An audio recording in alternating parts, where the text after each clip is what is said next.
Good afternoon, everyone.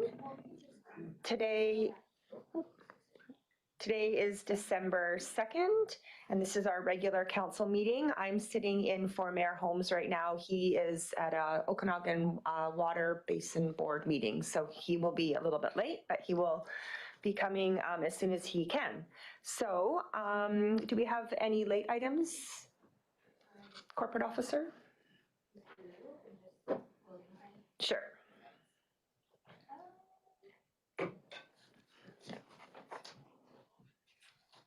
There won't be any late items, but we are looking for an amended agenda to move the mayor's report to item 12, to move the notice of motion to item 13, and to move council reports to item 14, as we have no scheduled items for the evening portion.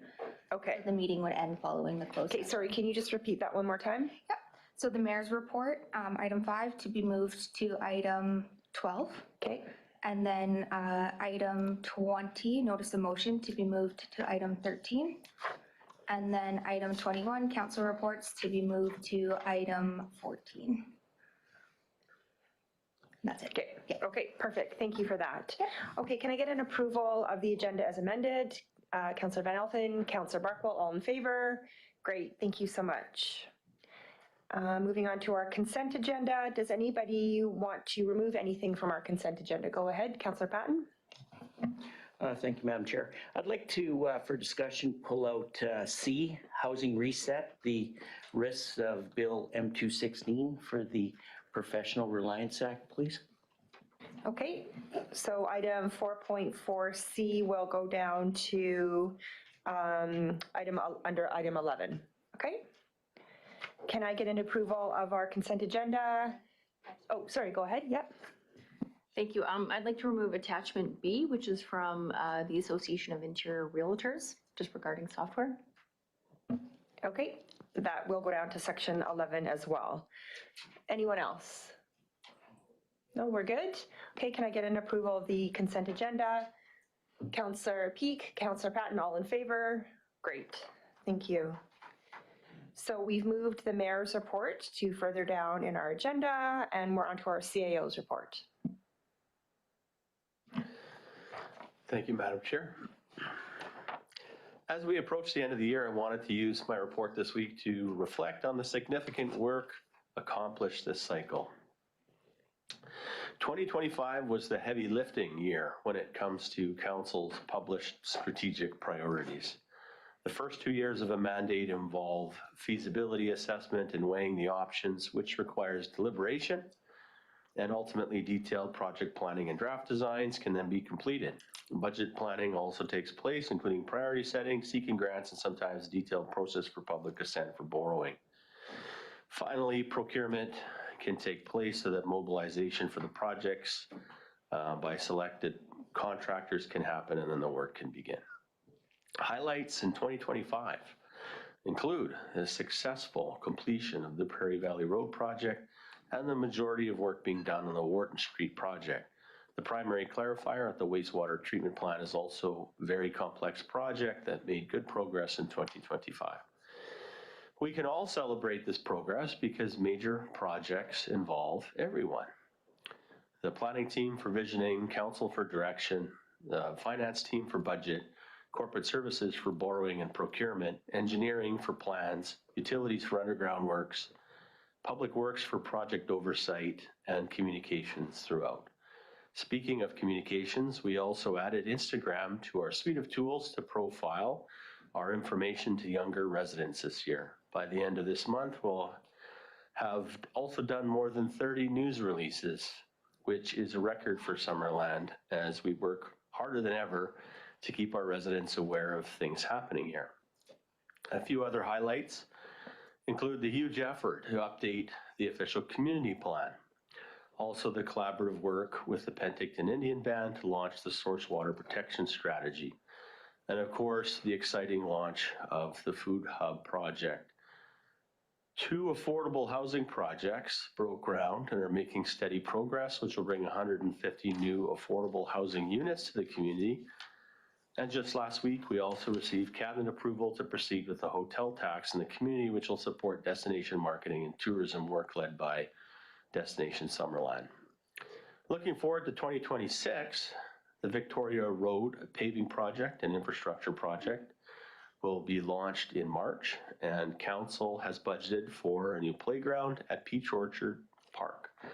The new pier additions will be ready for the enjoyment of the community, as well as the new Veterans Memorial Square amenities, including a new four-season washroom there. As they say, it takes a village, and we can all be proud of the work done in 2025, and I sincerely appreciate the work of staff and the leadership of council in this banner year. Thank you for your report. Any questions, council? No? Okay. So we will move on to our delegations, and this afternoon we have Okanagan and Similkameen Invasive Species Society. So would you like to come up to the podium? Hi, Lisa. Welcome.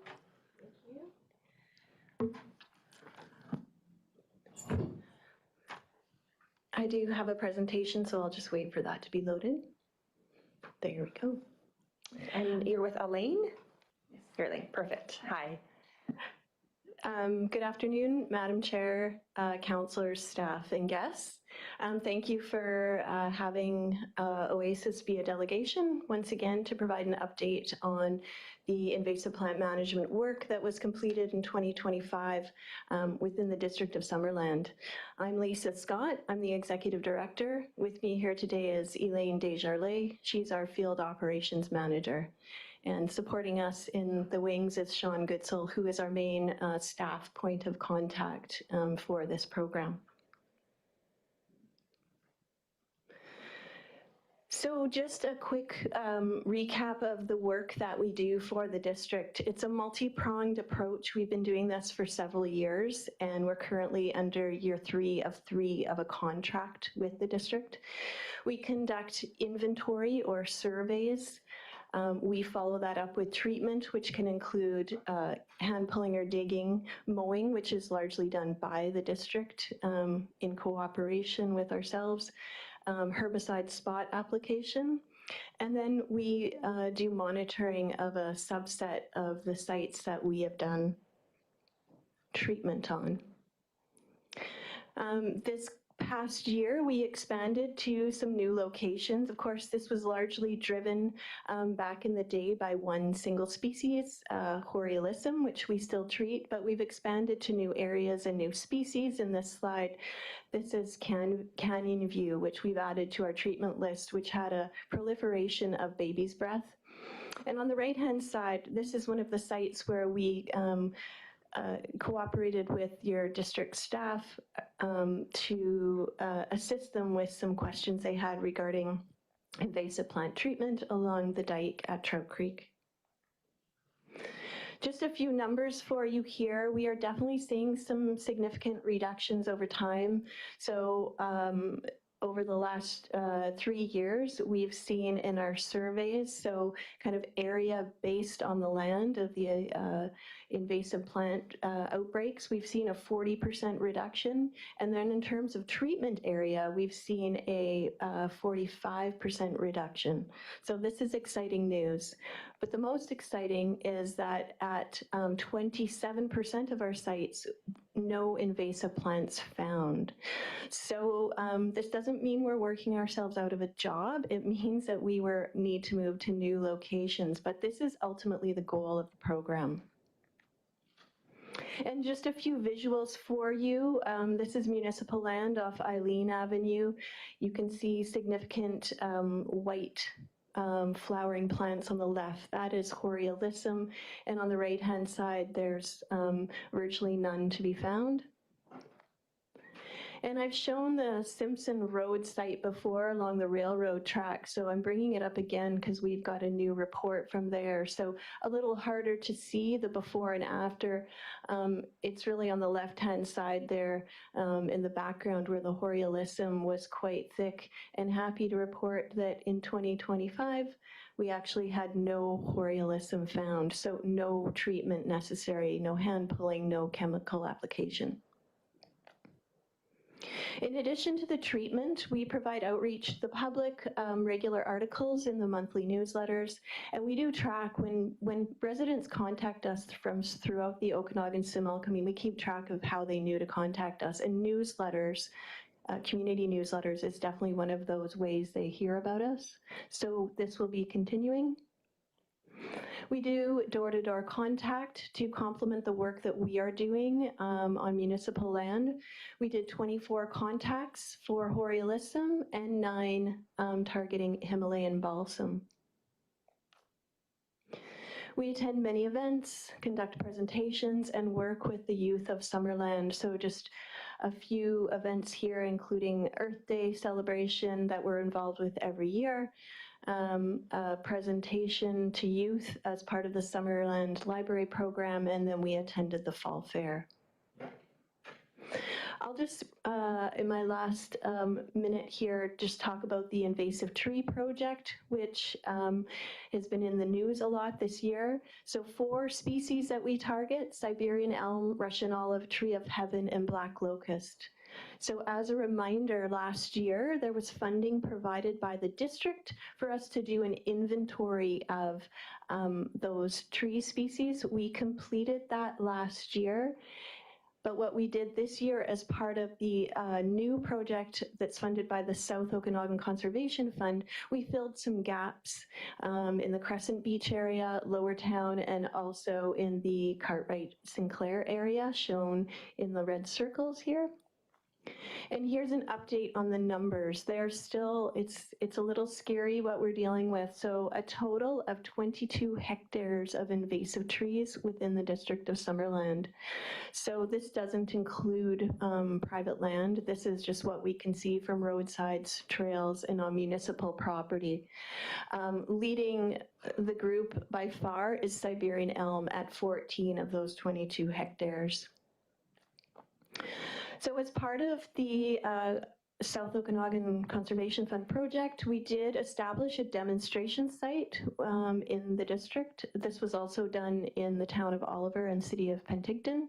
The site chosen with staff is across from Rotary Beach on the hillside there, with the predominant tree species being tree of heaven. There was also some Siberian elm trees. This next slide will show you the before and the after. So approximately 75 stems of tree of heaven were removed from the site, and some large Siberian elm trees. These were then followed up with what we call a cut stump treatment. So then the stumps were treated with herbicide. But you can see the significant change to the hillside. And we followed it up with a planting event where close to 150 native plants, trees, and shrubs were planted on site by our staff in cooperation with district staff. So this is year 1 of a 3-year project. Hopefully we'll hear positive news in the new year from the Conservation Fund that we are funded for year 2, and this good work will continue in your community and other areas throughout the South Okanagan. So thank you for your time today. Thank you so much, Lisa. It's always really interesting to see what you're doing and to see the before and after and how much progress you're making. It's very cool. Thank you. Councillor Peak, go ahead. Thank you very much, Deputy Mayor. Lisa, I'm very interested in this report, and can you tell me a little bit more about the herbicide treatment for stumps? Because my thought was, and I don't know if it's true, that tree of heaven can sprout away from itself, not just at the stump. But anyway, how does the herbicide treatment foil them from coming back? Yeah. Through the chair, thank you, Councillor Peak. Though, if we were just to cut trees down, whether it's a chainsaw or a handsaw, they would resprout. And so part of this project is demonstrating to the public about effective ways for invasive tree removal. So we're using registered herbicides utilized in these cases, and specifically registered for species like the invasive trees. So the idea is that the tree is cut as close to the ground as possible, and within 15 minutes to half an hour, the herbicide is at an appropriate rate by a certified applicator. It's applied directly to that freshly cut stem. And it needs to be done at the appropriate time of year as well to be effective. So we're trying to demonstrate all the steps required, and that does include going back. I mean, we do expect to see a little bit of suckering and not, it's rare to get 100% success after year one. I want to thank you. It's a great report, and it's nice to report the kind of success that you've had, well knowing that we need to continue the work. Thank you, Councillor Peak. Councillor Barkwell. Thank you, Chair. It's the same herbicide treatment available for the Siberian elm that, I'll tell you why I ask. Our electrical department pays a lot of money to go around and cut trees that are into the power lines, and I can see that they've got some sort of standard, like 6 feet or something back, and then in a year, they've grown right into the lines again. So I think it'd be far more cost efficient if we took the trouble to take these trees down, but I know that they sprout right back up. So there's two things here. I'd like to be able to see you coordinate with our electrical department on tree removal so that there's a more permanent solution, that they're taken right out and don't grow back and have to be cut year after year. Given all the, there's certain places, there's private property issues and stuff, but mostly it's on the road allowance. And can the elms be treated so that they don't come back? Through the chair, thank you, Councillor Barkwell. Yeah, great questions. I mean, all the tree species can be treated with the cut stump application that I described. It is one way of removing trees efficiently and effectively. There are other ways like stump grinding that can effectively get rid of the root ball, or literally bulldozing and getting the roots out. But it all comes down to addressing the roots and addressing them effectively. Oasis would be happy to engage with the electrical department. I would suggest that every situation requires its own assessment, and in one location that might be effective and another brushing might be the most appropriate response. So if that becomes part of our contract in the new year, which needs to be renewed, then we would happily take that on. Yeah, I understand that it's each tree might be unique, but I really see a cost savings if we can coordinate. And this fellow right here, he's your man. I don't know if he can contact you or you contact him, but I think it would be a benefit overall. I really see that the tree removal as a stitch in time saves 9. So it's great to see the progress that you have, and you're not just playing whack-a-mole. Councillor Van Elfen. Thank you. Have you had any success with like the trees I have, and you'll have the big one, and there's all sorts of suckers coming out all over the place with just foliage spray, like herbicide just on the leaves at a certain time of year? Will that kill the suckers? Through the chair, Councillor Van Elfen.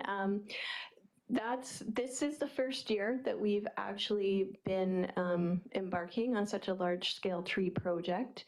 And I know our staff, under the guidance of Elaine, who's here today, we have done some small-scale work on conservation land for Russian olive, where we don't use chainsaws. So it's small, seedlings where we can just cut and then, paint the stems.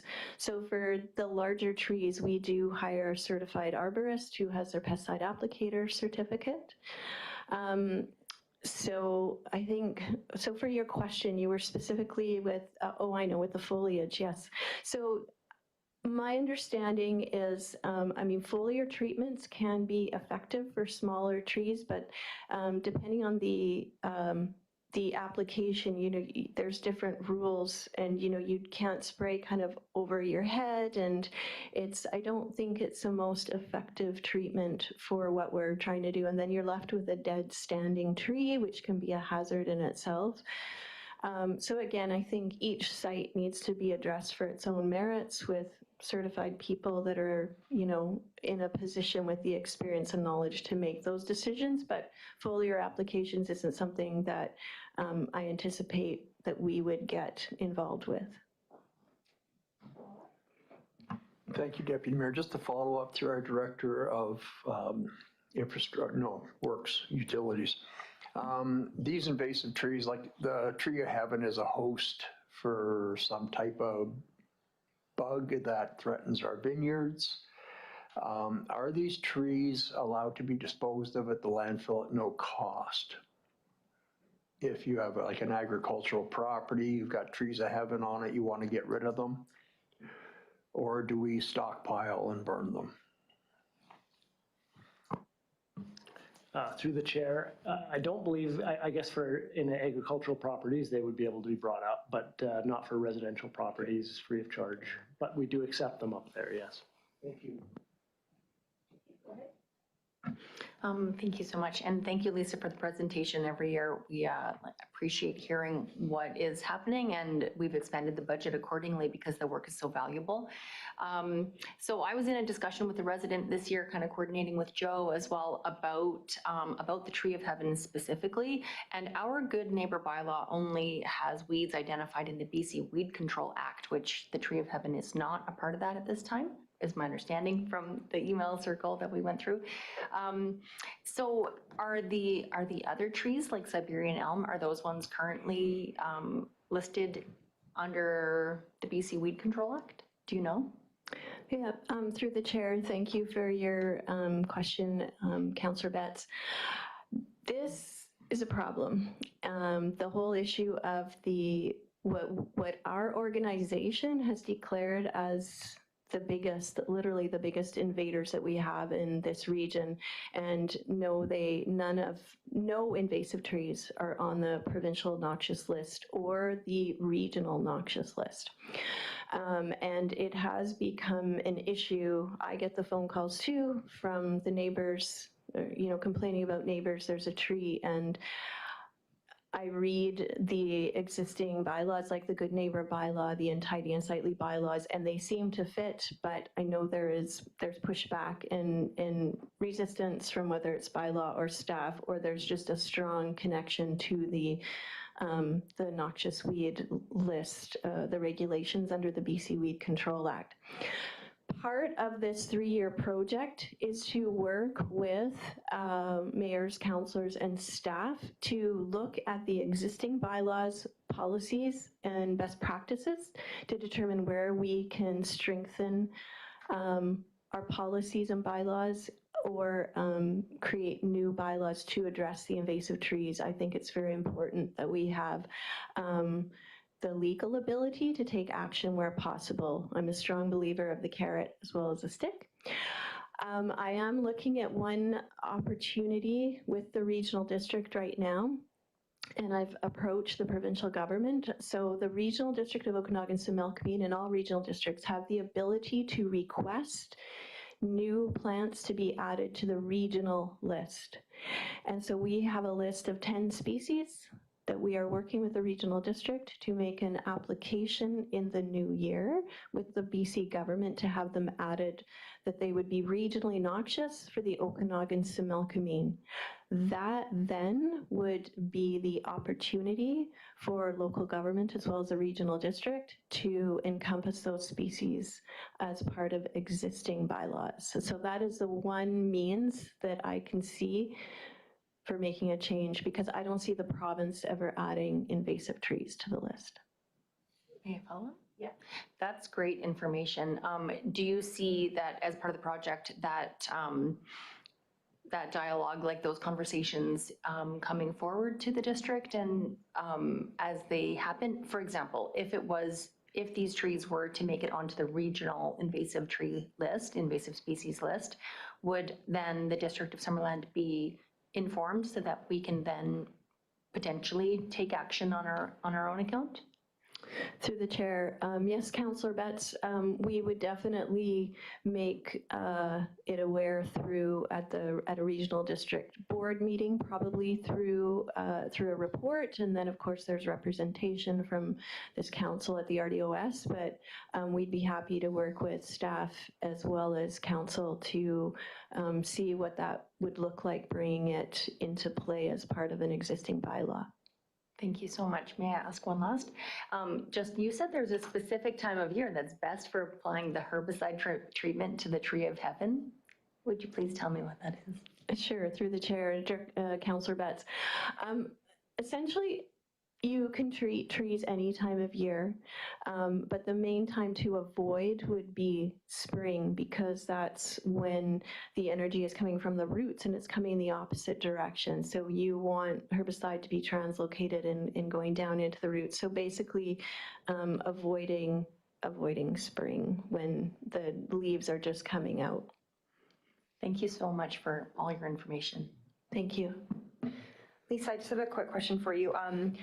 Do the plants need to get onto the regional list before the district can change any of its bylaws? Thank you, Madam Chair. That is a really good question. I do believe there's more freedoms as a municipality versus the regional district. It's been a real controversy ever since the Central Okanagan Regional District added 3 tree species to their list and have been actively enforcing this year. Pressure came down here, and I asked the RDOS, they talked to their lawyers, and they said it's not legal.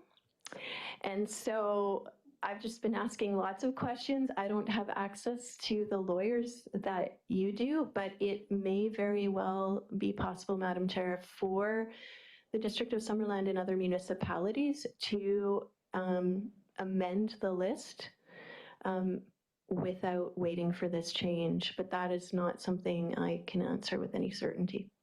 Okay, thank you for that. And you mentioned that the contract with the district is up next year, in 2026?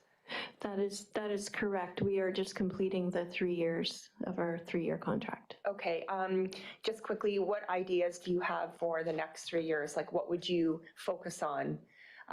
Problem areas, would you just continue on the same track that you're on, or is there new areas that you wanted to tackle? Thank you, Madam Chair. Just so we do provide a multi-page report to staff every year that I'm sure could be made available to you. We're about to submit it this week. But just to, really it's definitely to continue to revisit the sites that we have been, even the sites where there's no plants found. You can't just walk away after 1 year because there's seeds in the soil that can germinate at any time. So continue to revisit the sites we have been, expand to new locations, continue our coordination, collaboration with staff to be a source of information, potentially expand to the utility department and work with the electrical department. There seems to be something new every year, but the ongoing guidance, I think, is really valued by the staff. And same goes for the communication and awareness, providing information that is shared on social media, as well as those summaries or articles that go into the newsletters. And seeing ways too that we can incorporate language into contracts for capital projects. One area that we'd really like to explore is actually having the district have a plan.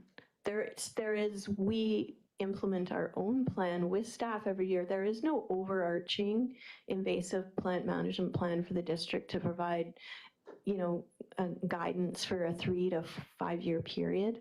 That would be one thing. And also to have a made in Summerland ecologically suitable seed mix. There's always going to be capital projects, roadside maintenance where soils are disturbed.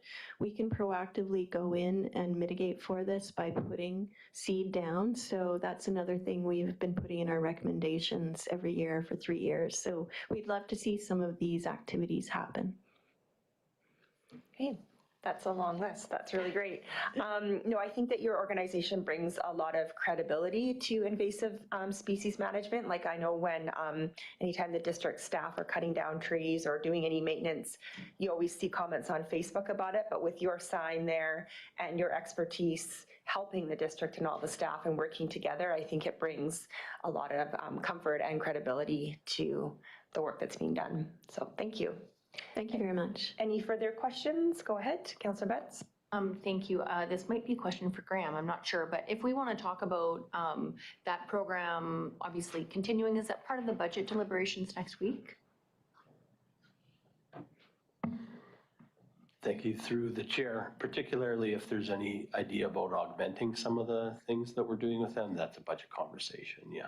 Gotcha. And, but so because the contract was concluding at this point, is it part of our discussions to continue that? I just don't remember if there was a placeholder. Yeah, that's Yeah, right. okay. Yeah, Nice to hear. that's part of our budget package. Okay, Yeah. thanks. And lastly, just with that, Joe, for you, do you feel like you have the latitude within the program to kind of navigate changing it if you wanted to add in, like putting the seed mix down as an example? Or is that something that you need to come back to council and talk about adding budget? Or is that something the team works on in the operational decision-making?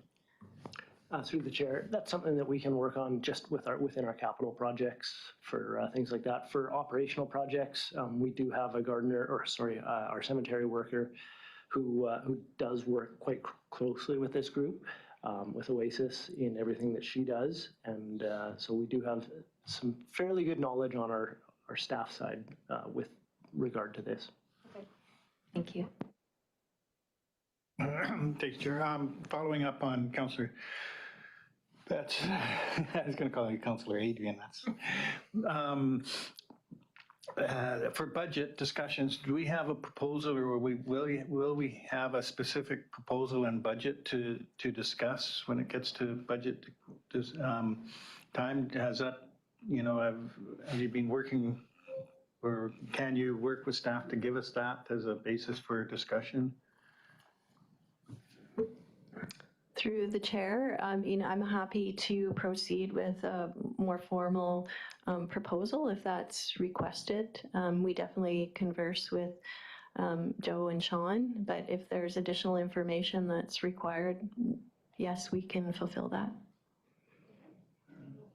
Perhaps even some options or something like, you can do this for this much and that for that much, and council can sort of decide how much of a priority it makes it, although in my mind, it's very high. Thank you. Yeah, thank you, Madam Chair. And there is a draft allocation in the current draft documents for budget. And I think further to Councilor Barkwell's point in terms of how we might utilize that or what priorities would be helpful to learn more from Mrs. Scott.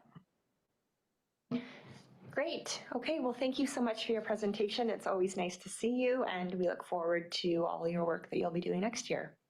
Thank you very much. Great. Okay, moving on to public comment. Does anybody from the audience have anything that they would like to say? We don't have anybody online. No? Okay. Moving on to business items. So item 9.1, capital projects update, and our CAO will introduce us. Thank you, Madam Chair. It's a report that we always look forward to, presenting council with what amounts to major projects dashboard in terms of the key activities that are underway, things that have been accomplished. And as you can see, many milestones have been accomplished. Our goal here is to obviously keep the public apprised of all the changing pieces, but also as much as possible to avoid any surprises for council, knowing, of course, and I do sort of say this every meeting, we can't promise there won't ever be any surprises because we don't know what we don't know, but we work very, very hard to minimize the chance for the surprises by staying closely involved in these projects. And with that, I'll turn it over to these two fine gentlemen who will speak to the project update for today. Thank you, Graham, through the chair. We'll start out with the Wharton Street updates from our last meeting, November 12th. We did finish the majority of the electrical work, so everything on Wharton from Kelly to Rosedale and along Smith Street has now been completed and paved out, so we don't have to go back into those areas. In the Veterans Memorial Square area, the seating was installed, the misting equipment was installed. However, the rocks, we're going to wait until the spring to put the rocks in, the large rocks there. The majority of the planting areas are done only with the plants that would survive the winter. The ones that wouldn't survive, we're waiting till the spring to put those in. The pavers are complete except for right around where the washroom is going to go in. As council's aware, we need some areas to put the pads of the crane down and they would crush the pavers. So we've got a couple of those that we've left out, and the busking stage has been installed. Moving forward, the electrical stuff that we still have to do, or the main electrical, is work right around the electrical substation. So where the Sadie building used to be, you'll see crews doing work and doing some digging in that area, but really it doesn't affect traffic or the public too much. They're off to the side. We're also doing little bits of the work in the Veterans Memorial Square, just getting ready for when the washroom does arrive. We do have an updated timeline for the washroom. They were going to deliver it sort of the beginning of December. It's coming from Quebec. It's now sort of mid to end of December, so we've asked them to hold until after Christmas, and then they'll bring it here and we'll install it in the new year as soon as the weather allows for that. Once that's installed, the remainder of the landscaping and the paver stones will go in, as well as the catenary lighting, and the street lights will go back up. So anything that's higher than, a couple of feet off the ground, we have to remove for when we crane in the washrooms, and then it'll be replaced, and it's quite quick. As soon as that washroom's in place, everything just has to sort of be buttoned up at that point. Yeah, that's about all we have for right now. I don't know if there's any questions. Any questions with regards to Wharton Street? Go ahead, Councillor Barkwell. Thank you, Madam Chair. As we brought this up before, Councillor Traynor and I are quite convinced that we need the reflective painting on the crosswalks. I think it was mentioned that, well, maybe it's not a good time of year for that, but are we committed to improving that area there at Victoria Street in Maine with crosswalks? Is it like something that we can safely announce to the public clamoring for this, that it will be done? Through the chair, my understanding of the last meeting was we were going to hang tight through the winter, see how things are going. There's still a couple of signs that have to be installed in that area, the crosswalk ahead signs, and one crosswalk sign that has to be adjusted to go up properly. My understanding was, I think council discussed that, and we were going to be just holding tight for right now and seeing how the intersection worked. Is that not? You did hear right, Joe. You did hear right. No, we're just still talking about it quite a bit because we're hearing feedback about it. So that's why Councillor Barkwell brought it up again. I don't know if anybody else on council has heard any more feedback. I know we had decided to wait, but I'm just seeing if that's still what council would like. Go ahead, Councillor Peak. Thank you very much, Deputy Mayor. I'm quite willing to wait through the winter and see how people learn how to traverse this area. I did see pictures that were sent to me by other councillors regarding highlighted areas where they use them in other communities. I think it was very effective. What I could see, there were shots at night, but I'd like to see how our intersection works before we make a decision to apply or not to apply paint. Councillor Barkwell? Saw it on my face. Yeah, thank you. I just,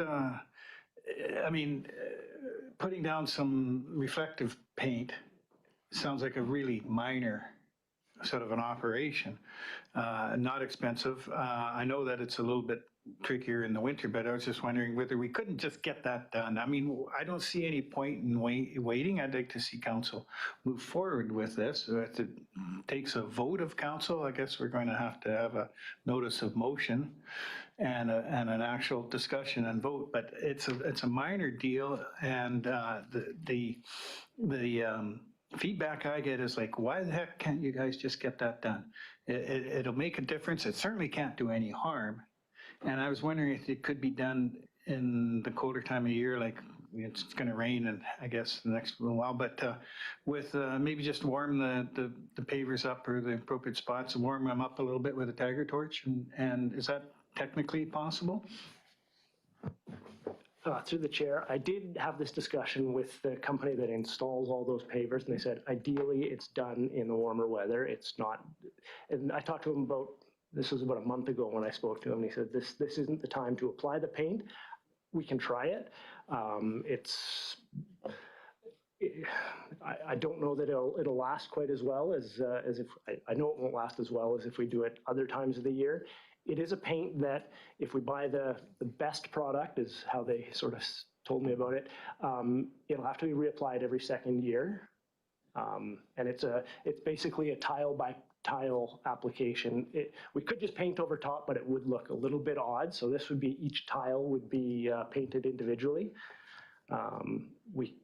We can always try it in the winter, but he said his recommendation is you want optimal conditions. His thought was if you're going to do it in the spring once the snow's gone, and then we can do it from there. The sand's going to hit it right away and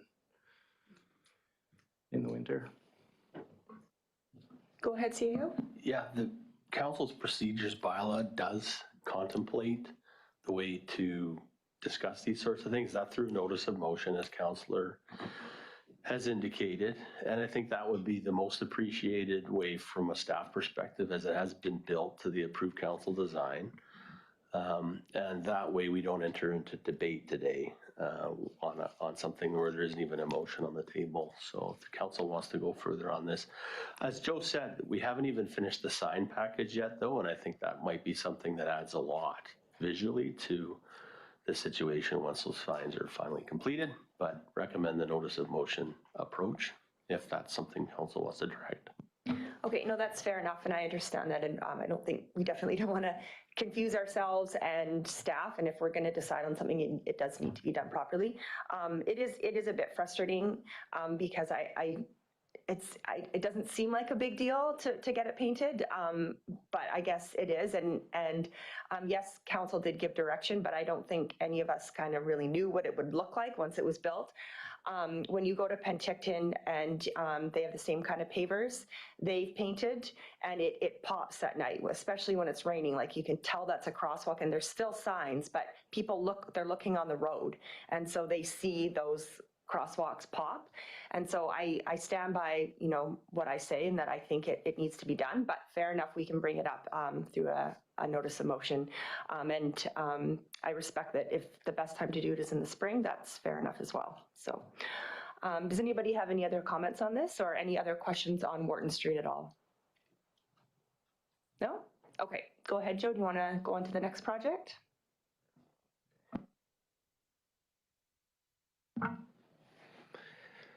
Thank you, Deputy Mayor. So on to the clarifier project. This project's advanced pretty steadily through the major civil and structural stages. Excavation, concrete pours are largely complete, and hopefully at our next council update, we'll be able to report that those major concrete pours are actually complete. As of last week, we're nearing 50% completion on the project. The contractor has experienced some delays in the concrete work and some of the rebar work. And so right now we're looking at 2-week delay. At the next council report, we could be reporting a 1-month delay. So we're working with the contractor right now on that and helping them with some contingency planning on the schedule. The schedule itself doesn't largely impact Summerland because this is not an operational item that we need in service in order to operate the plant. So we are working with the contractor on some options and help them out with the schedule and not affect our financial status, Financial status for the project is unchanged, remains within approved budget, with some minor contingency, minor change orders so far. Upcoming works include the clarifier mechanism installation, final concrete works, leak testing and saturation testing on the 3 main structures, and some of the underground piping. This project's receiving full staff attention. I'm directly engaged as the project manager, working with the contractor, the consultant, and our staff monitoring progress, addressing any issues as they come up early, and looking for any opportunities to help the contractor regain time where possible. In the photo in the council report, we're showing the second clarifier full of water for a saturation test. That's almost 1 million liters of water. And you can see the mechanism protruding from the center of the clarifier there. That is all. Thank you, Your Worship. This is probably to our CEO. I realize Jeremy said for 2 weeks, we could be a month. This could go farther than a month. Is there anything in our contractual obligations that there is an end date for this, that should the contractor not fulfill his obligation and the timeline that he indicated or that we put forward, that there are monetary penalties that will come our way?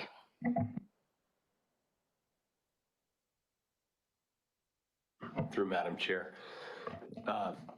We can get into details of the contractual provisions, but my preference would be to do that in closed session because some of that's confidential. But yes, we always afford ourselves necessary flexibility for these situations. Yeah. Excellent, thank you. I look forward to the discussion. Thank you, Madam Chair. Yeah, Jeremy, I actually had heard as well that I've just met different contractors through my other job, mentioning that the main contractor is falling behind and is quite slow in their perception. So it's interesting for me to hear that you're saying the same thing. I'm kind of hearing this from 2 different angles at this point, which I'm not normally the most in touch with primary clarifier issues and construction, but I've heard this now a couple times. So is it an issue, this contractor who's ultimately doing the big work, the big heavy lift with this, are they putting Summerland kind of secondary in their job list? Like, do we have any idea of, there's a reason? Because you've said we're 2 weeks behind, it might change to a month. It just seems like they aren't prioritizing Summerland, and is that part of the discussion? Thank you, Councillor. Through Deputy Mayor. As the CAO mentioned, that is probably something we should talk about in close, because whenever we're talking change orders with one of our contractors that's working on any number of jobs, we like to maintain a good relationship there and negotiate in good faith. And so it would be probably a better idea to talk about that in close so that, allow the negotiation process to continue. Okay, thanks for that. I just hope that the job is at least at minimum being done to the standard that you feel is at the right place. Thanks. Yeah, thank you, Madam Chair. I was just wondering, looking at the picture, we have the round cement structure, which is obviously the primary clarifier. And what's the rectangular one off to the right? Tall cement structure. Thank you, Councillor. So off to the right and sort of up the driveway there, that is the splitter. So at the wastewater treatment plant, all of the community's effluent comes into the plant, goes through a screening process in a screening building, and then from there, it enters this splitter box. And from there, we can control how much of that material goes to the first clarifier or the second clarifier. So it's literally a splitting box. So yeah, we have baffles in it that we can adjust the gates on and put that material wherever we need it to go. Okay. Any more questions on the primary clarifier? Oh, okay. So that is it for 9.1. Okay, moving on to 9.2, August to October 2025 Development Services Report. And Graham, are you introducing this, or Julie? Yeah, go ahead, sure. Through the chair, the report before you, I don't have a presentation, but just to let you know, this is from August to October information that we have. And if you have any questions, I'll just take them now. Councillor Peak. Thank you very kindly, Madam Chair. I like the legend. I don't remember seeing that before, but sometimes I just don't recall things. But I found it very useful in looking back at some of the projects that were coming through. The attachment that speaks to certain applications that are in, I was looking at 8709 Jubilee Street. And it appears both a registration of phase 1 upon completion. And it also appears at another point in the report, which I maybe can't get my eye on at the moment. Oh, application received internal referral. And I'm wondering if that is the application for the apartment building and the hotel. It's 8709 Jubilee Road.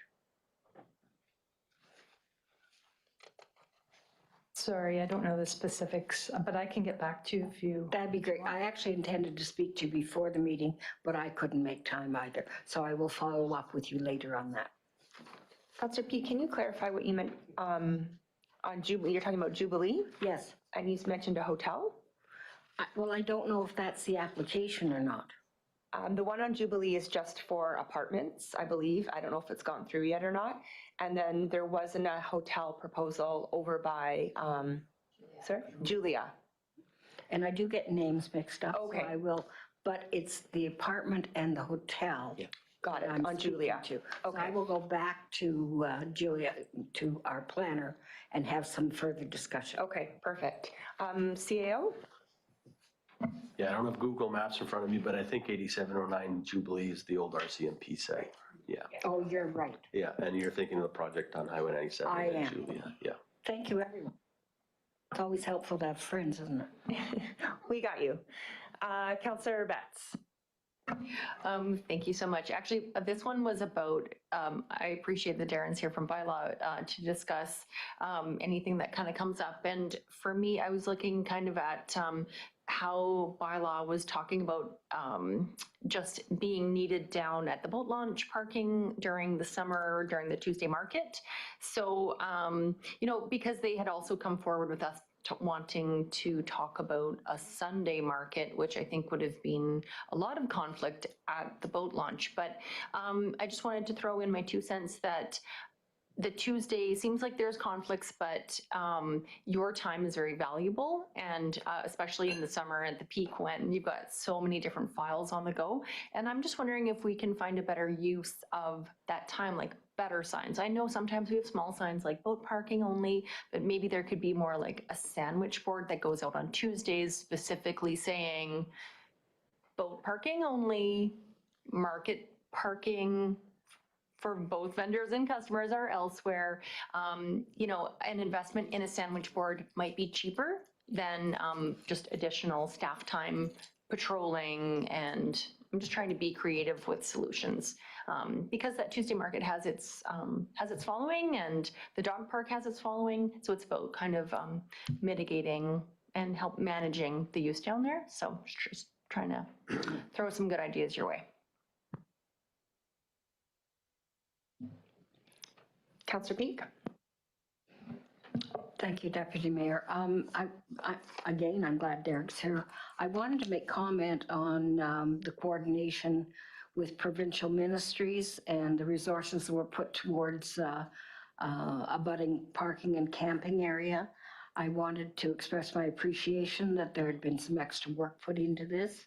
And speaking of one individual in particular, that there seems to be an enriched kind of progress on that person's living and residence. And it's the kind of work that can make a difference, because as the president of the food bank, where we deal with the resource section, a lot of this work takes time. And if we don't have the backing of other ministries, we can't make it work. So I appreciate the work you put in this particular file. Thank you very much. Councillor Barkwell? Thank you, Madam Chair. I've got two questions, if I could. First, a quick, maybe subjective opinion from the planning department. Number of building applications coming in, are they still holding strong, or are we seeing a slowdown yet? Or Through the chair, I think we are seeing a few less, but our numbers are up, which means more expensive projects. So, okay, that's good. Things are still going along. And then my other bigger issue is 18420 Garnet Valley Road, where I'll call him a proponent, don't know if that's the right word, has received an ALC decision which gave him a year to apply for a temporary use permit. Is there anything we can do? We know that temporary use permit's not going to come in until March, if then, because this applicant has a factually chronic history of asking for extensions and such, and we are in essence giving him a 1-year temporary use permit by permitting this without forcing the issue. Is there something we can do to get this application on the table for discussion before he comes in himself, and who knows? Through the chair, I can look into it further and get back to you on that, if that's okay.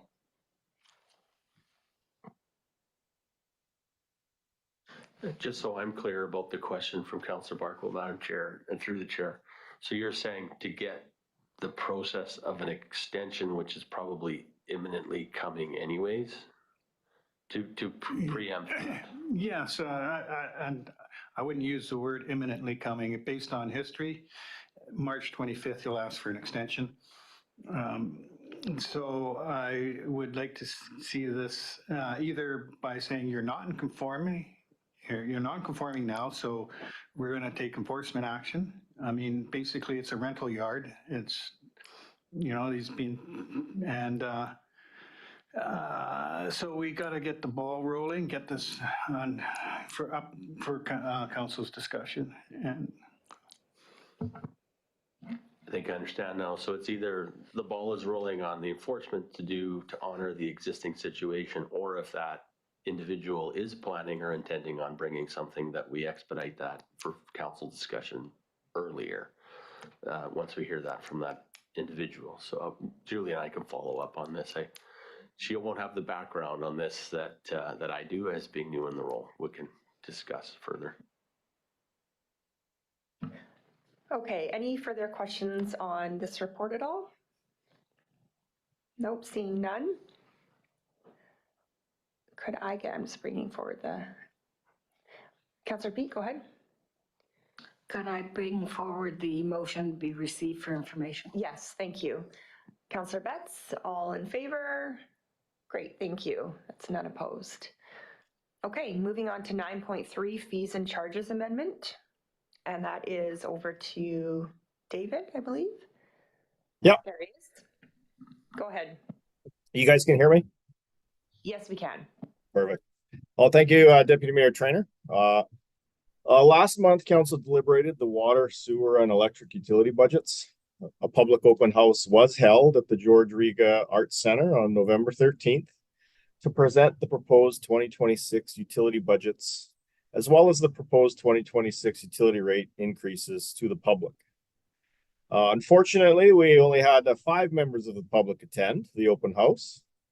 And to date, we have received 2 pieces of correspondence, which are attached to your council report and the proposed bylaws. Now, in order for the utility rates to become effective for January 1st, 2026, the attached bylaws do need council approval prior to the end of this fiscal year. And based on the utility budgets that were again presented at the public open house, the utility rate increases that would come into effect on January 1st, 2026 are a 5.73% increase in our sewer rates, a 6.22% increase in our electrical rates, and a 6.77% increase in our water rates. So these individual rate increases we'll see a typical Summerland residents' monthly utility payments increase by $17.90, which is equivalent to an annualized increase of 6.32%, or it works out to $214.76. So both bylaws are ready for first three readings, and I can answer any questions if there are any. Okay, thank you. Council, do you have any questions with regards to the utility rate increases?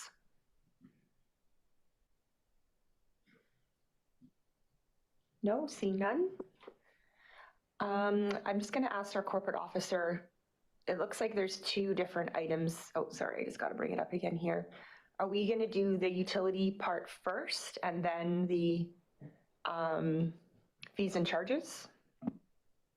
Thank you to the chair. So the fees and charges encompasses both the electrical and the sewer utilities, and then the water rates are dealt with in its own bylaw. But just one thing to note that's kind of separate from the utilities is council previously discussed, and this is included in the fees and charges, advertising at Living Memorial Park. Council previously decided that that would be included in the fees and charges. And there's also the inclusion of reestablishing the fee for advertising at the arena for the Junior B team that was previously there with the STEAM, and then we took it out when the STEAM came in. So just to re-put that back in. So that's also included in the fees and charges along with the utility rate increases. Okay, Council, are you clear on that from the report? It's everything that we discussed. Okay, so if there's no questions then, would somebody like to bring forward the two resolutions presented? Councillor Peak? Councillor Betts? Yeah, go ahead. Just as a point of discussion, thank you, Madam Chair, is that, we did receive one piece of correspondence about the utility rates that was really obviously well detailed and looked at lots of different angles on how that individual perceived opportunities for savings. And, I really just appreciate when our residents put in that kind of thoughtfulness. And I just hope that staff can take into consideration, and if some of these kind of ideas could be put into our planning for next year, if they actually fit with our organization and our operational priorities, because I did think that they were well considered. And I just wanted to bring that forward, even though we've already gone through our discussions for the year. That's why I didn't want to bring anything up for question or revisiting, but just that when an individual comes forward with great ideas, or at least serious ideas that they put consideration into, that we take that forward and think about it moving forward. Thank you. Councillor Peak? Thank you very much, Deputy Mayor. I want to compliment our Councillor Betts at speaking to this as well. I had a good read of those comments. That gentleman, Mr. Braun, made a very in-depth look at things in general. And this morning I actually spoke with Dave on the phone and had some good discussion about it. So I don't know, Dave, would you like to make a couple remarks on this in a general way? Because you did make note of the fact that some of the viewpoints were more about a private business rather than a corporate business, but I'll leave that to you if you'd like to make comment. Thank you, through the chair. I'm just trying to remember the comments now. There were a few comments that were made, and a municipality is definitely run differently than a private business. So there were some comments made about the debt and trying to refinance our debt and those types of things, where in the municipal world our debt is driven by MFA, and we can't just on our whim go out and refinance. So there's certain timelines we have to meet, there's certain criteria that we have to meet. So we just can't go out if rates go down and say, hey, we're gonna refinance this year. So there are definitely differences in some of the items that were noted and in terms of how we operate. But there were also comments that were made in there.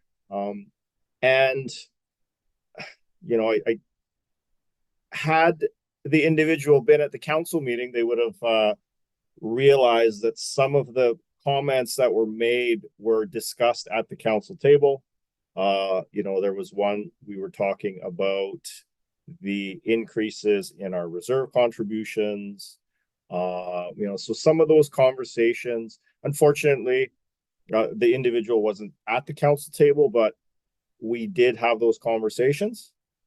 And I guess the third point I'd make is there were some very good suggestions in there in terms of, looking at some of our costs and comparing them to budget or comparing them to previous year actuals and those types of things. And again, those are things us as staff do on an annual basis. We do that all the time. We are constantly looking to try to keep our costs down so that we don't have to pass any of those things on to our constituents. So, I was pleased to receive the correspondence. It's probably the first time that we've had someone provide that much detail, and it is something that we will take and make sure that we can, if there are things we can implement into our budgeting process and looking into future years, it's something that we would do. Thanks, Dave. And I think I'm glad that you spoke to it, because when we do get feedback, we really do consider it, and we go through it, and staff goes through it, and we see if any of the ideas that come forward we can apply. In terms of the open house that we had, I was a little bit disappointed that only 5 people came. I was hoping that more. Last year we had quite a bit more interest in the budget discussions when it comes to utilities. So I really do appreciate staff taking the time and the effort to host that presentation. And maybe if we do it again next year, more people will come. But the feedback that we did get, like from this gentleman and also from the 5 people that did come, was very useful. So I appreciate that they did make the effort. Go ahead, Councillor Barkle. Well, since we're on the subject, I also had read through the entire letter, because we don't often get such thoughtful contributions. And I guess my comments would be similar to Dave. I mean, staff are already doing many of these things. Other things, maybe it's not quite a complete understanding of how our finances work. And the other biggest point is that a lot of it is about deferring costs, which only just puts us behind the 8 ball. And that's one thing I don't want to be, or the guy who leaves a subsequent council with huge tax increases because we've not put away adequate reserves and such and things like that. So you got to take a little bit of the pain now to prevent massive pain later. Okay, so we have the motions on the table. So if there's no further comments, I'll call the question then. All in favor? Any opposed? Okay, that's carried unanimously. Thank you. All right, moving on to 9.4, administrative amendments. And I believe Kendra has this for us. Thank you, Deputy Mayor Trainer. So before council are administrative amendments to the district's ticket information utilization bylaw and the bylaw notice enforcement bylaw. So these amendments are required to reflect amendments made to other various district bylaws to allow for the proper enforcement of fine of such bylaws. A summary of the amendments to each bylaw can be found in the report to council. However, most amendments include just updating the sections to match the parent bylaws, as well as the inclusion of bylaws that may have not been previously included to allow for the proper enforcement. And if you have any questions, either myself or our bylaw enforcement officer would be happy to answer any. Council, do you have any questions? Oh, go ahead, Councillor Peak. Thank you very much. Obviously, I didn't look at every line in here, but I appreciate the work and the effort it took for both bylaw and corporate services and the corporate services coordinator to get this work done. And it is important. It was pointed out that you can't count on these kind of funds because you don't know what you're going to be collecting from year to year. But it's important to have it properly incorporated in the bylaws in order to be able to do anything with it. So I appreciate the time and effort that was put into this. Thank you very much. Okay, go ahead. You want to bring it forward? I'll bring it forward. Okay. I need a seconder. Councillor Peak. Okay, any further discussion? No? Okay, I'll call the question then. All in favor? Great, that's carried unanimously. Okay, 9.5, this is the 2026 Okanagan Regional Library Board appointments. And Kendra has this as well. All right, thank you again, Deputy Mayor Trainer. So for 2026, as part of the Regional Library District and in accordance with the Library Act, Council is required to appoint a trustee and an alternate to serve on the ORL board. A trustee can be reappointed for up to 8 consecutive years, and appointments to serve as the alternate are only required if the main trustee cannot attend. So with that, we're looking for a councillor to be appointed as the library board trustee and an alternate. Go ahead, Councillor Van Elfen. Thank you, Deputy Mayor. Can you inform me who's our rep now? Me. I'd like to put a motion on the table that you would continue on as rep and that Councillor Bark will be our alternative. I believe, Councillor Betts, are you the alternate right now? Oh, sorry, that Councillor Betts will be our alternate. I accept that. Would anybody else like to be on the board at all? Okay, I'm willing to do that. I really enjoy being on the library board, and I have come to have a huge appreciation for our library.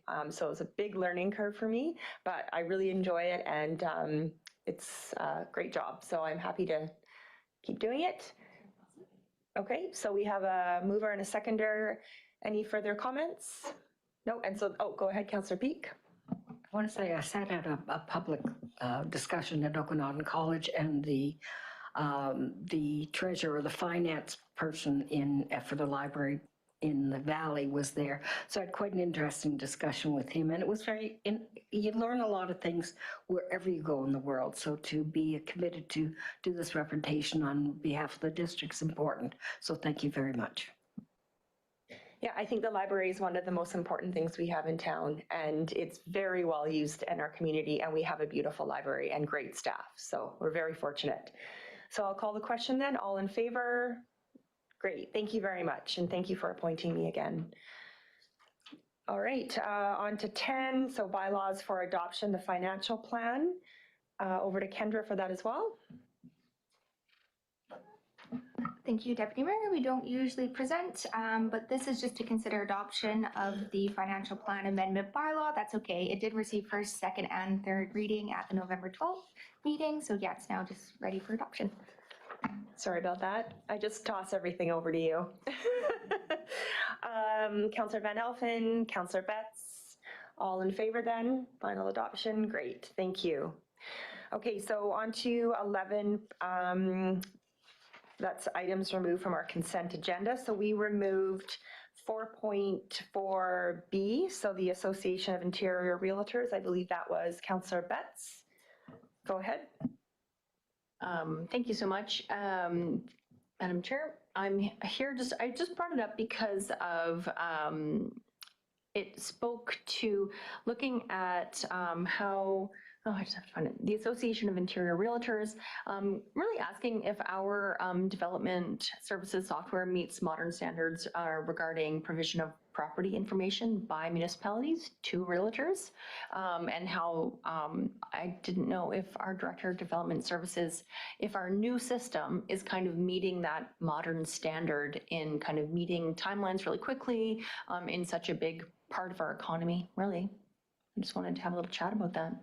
Because we got the new software this past year. Is that not right? I can't remember the name of it. CityView. So basically, they were calling out Kelowna as a really wonderful example of being able to provide property information from the municipality to realtors in their business. And I was just wondering if CityView is meeting those needs and if it's able to kind of bring down the timelines in our kind of development community. It's helping with that and real estate community as well. If you have any insight into that.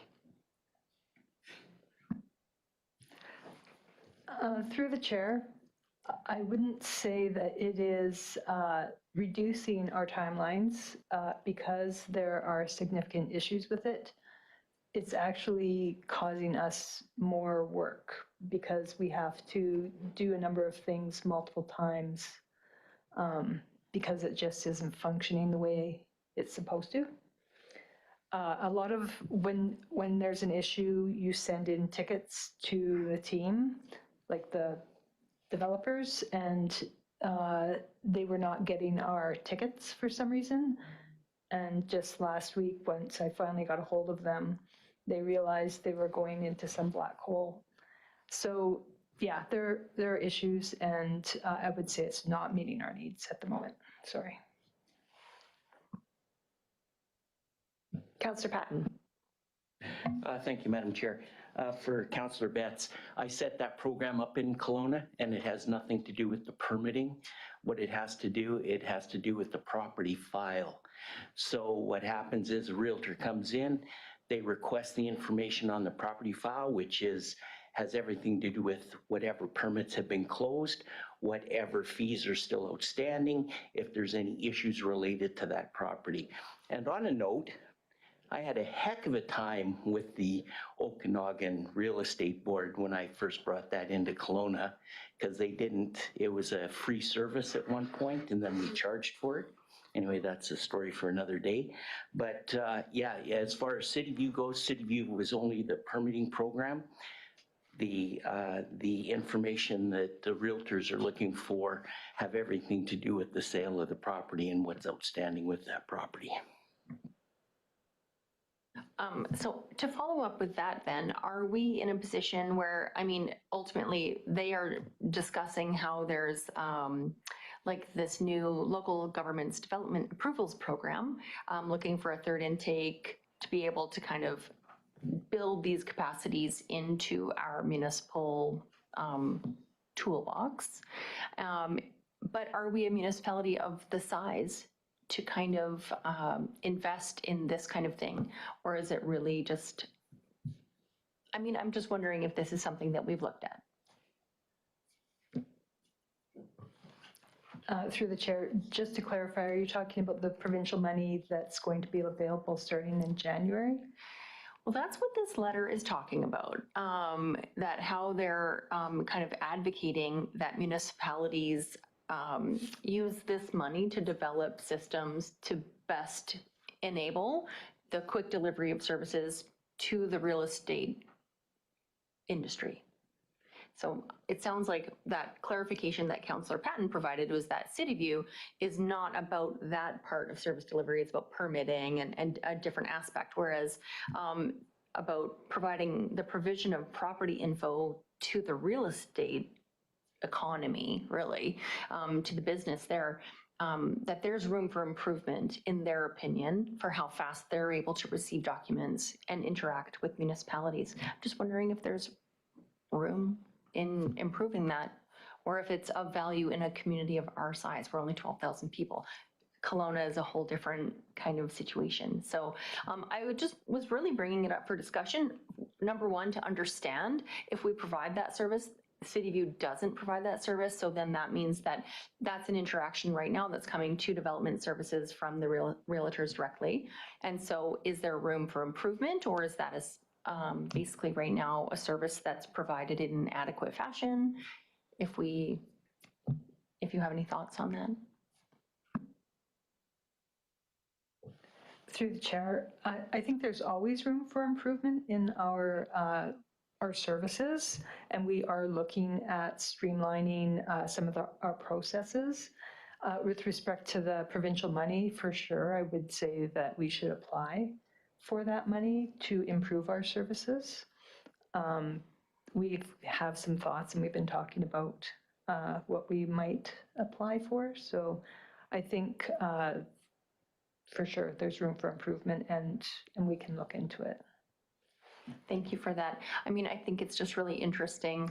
Sometimes there's room for improvement, but also sometimes new software challenges actually set you 3 steps behind. So it's not always a win for communities our size. So I appreciate that you're already talking about it. I'd like to hear more about it moving forward. Thanks. Okay, thank you for bringing that forward. Councillor Patton had brought forward an item as well, the risks of Bill M216. Go ahead. Thank you, Madam Chair. So this has got the first two readings through the province already. And right now, when we're dealing with registered professionals, they give us their documents. They take responsibility for that job. They inspect, and then we get completion documents. They take the liability in regards to those into those projects. This M216 is changing how it's changing where they're going to be allowing other than registered professionals to come in and give opinion, do permits, whatever the case may be. And the problem that is within this, it's flawed where the municipality now will have greater liabilities. UBCM has great issues with this. We've got 3 correspondences coming from in our package already. I think what we just have to do is inform ourselves, and especially our Director of Development Services, that's fully aware of this bill of M216 and the detriment that it could cause to our municipality if this bill was to go through. I understand what the province is doing. It's the same as Bill 45, where it's a push to get faster and faster projects reviewed and permits issued. But on the back end of it could be some dire consequences that are maybe not being looked at as thoroughly as they should have. So it's more of a comment that we should keep our eyes, and if there is if UBCM is looking for member municipalities to, in regards, take this forward to the province, then I think that this is something that we should get on board with. So UBCM did post on their Facebook page yesterday that they did ask for feedback, and now they've completed their full submission and they've submitted their feedback to the province, which is an accumulation of a lot of municipalities, what they told UBCM. And so if you go to their website, you can read their full submission about why they're opposed to it. And I think it reflects the feedback that they got. So yeah, it's really it's a good report, and it's very easy. It's easy to understand as well why they are against it. Does anybody else have any questions at all? Go ahead. Thank you, Madam Chair. Yeah, I have found this one kind of growing in the back of my mind as we receive more and more correspondence from other communities about the impacts. Now, at times I find that some of the communication is a little like loosey-goosey, quite honestly, like, oh, we're gonna lose self-determination. I just find, like, let's get to the point. If I like the point, it's a technical bill with profound consequences. Okay, let's talk about that, because if that's where it's going to impact our municipality and our ability to approve projects in appropriate locations or to not approve projects in appropriate or not appropriate locations, I think that is a really important role of local governance. And I just prefer when the kind of the different written submissions stay focused on what the key like criticisms are. Otherwise, it's a little noisy. So I think it's just really important to focus on what the limitations are and how it would impact us, especially in Summerland, and for me to have a better understanding of what those changes would be. So for me, that's not my area of expertise, but I just find I'd like the discussion. I'd like to be better informed on what those changes would be impacting us and how they would impact us at that level. Just my 2 thoughts. Okay, so those are the only 2 items that we wanted to pull from correspondence. So just confirming we now need to vote on those to accept them, to receive for information. Okay, can I get a motion to receive those 2 items? Councillor Van Elfen, Councillor Betts, all in favor? Great, thank you. And then we were going to the mayor's report. Item 12, you moved your report down. I thought you might not want to hear from me. No, we love hearing from you. Okay. It's great. First, apologies. I'm late. I was up in Kelowna for Okanagan Basin Water Board strategic planning. So first, I'd like to say congratulations to Destination Summerland for another successful Festival of Lights last Friday. all of council join me on stage for the countdown to switch on the Christmas lights. Well, not exactly at 7 o'clock, close enough, I guess. Light up is the result of many hours work by Destination Summerland and the District of Summerland staff. They do a great job planning and setting up, operating and cleaning up afterwards. And it demonstrates how by working together, we can pull off one of the Okanagan's top attractions year after year. Thank you goes out to everyone who contributed to make the event a success, including the sponsors, performers, vendors, downtown businesses, community groups like the Museum and Arts Council, and to our local wineries who put on Light Up the Vines, which continues this weekend. Last Thursday, November 27th, I opened the second day of the Building Resilient Communities Conference at the Penticton Trade and Convention Center. This week-long annual conference is attended by emergency management staff from the provincial government, First Nations, and local governments from around BC. It's an important forum for emergency response training and for creating a network of support and shared knowledge. On November 24th, Works Director Joe Mitchell and I met with staff from the Ministry of Transportation and Transit who provided an update on the work at the landslide on Highway 97 north of Summerland. While there are once again intermittent closures as work resumes to help traffic flow, we were told as many delineators as possible are being removed from the highway, and the speed through the work zone has been increased to 70 kilometers an hour. And I have to say, having just gone through there this morning, there and back, it makes a world of difference.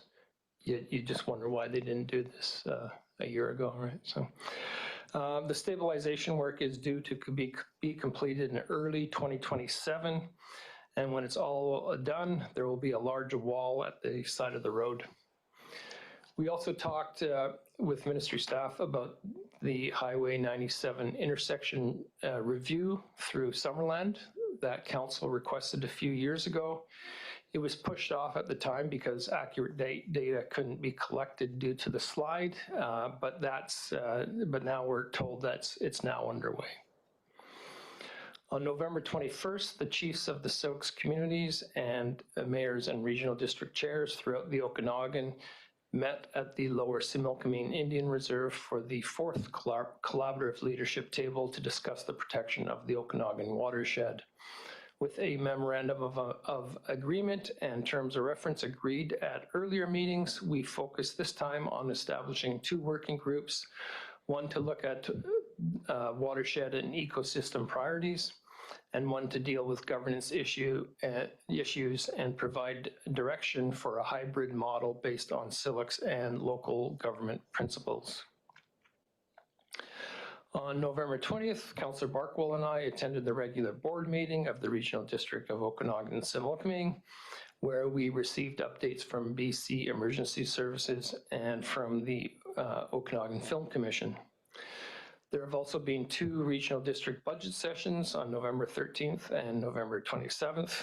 The draft budget includes a financial contribution of $80,000 per year for the next 3 years to the United Way through the 100 More Homes initiative to develop a regional homelessness and housing strategy. The board has also tentatively budgeted a $50,000 regional grant and aid to the Summerland Minor Baseball Association for a scoreboard at Living Memorial Park as part of the Field of Dreams initiative. The proposed budget would require a 4.5% increase to the RDOS levy paid by Summerland residents.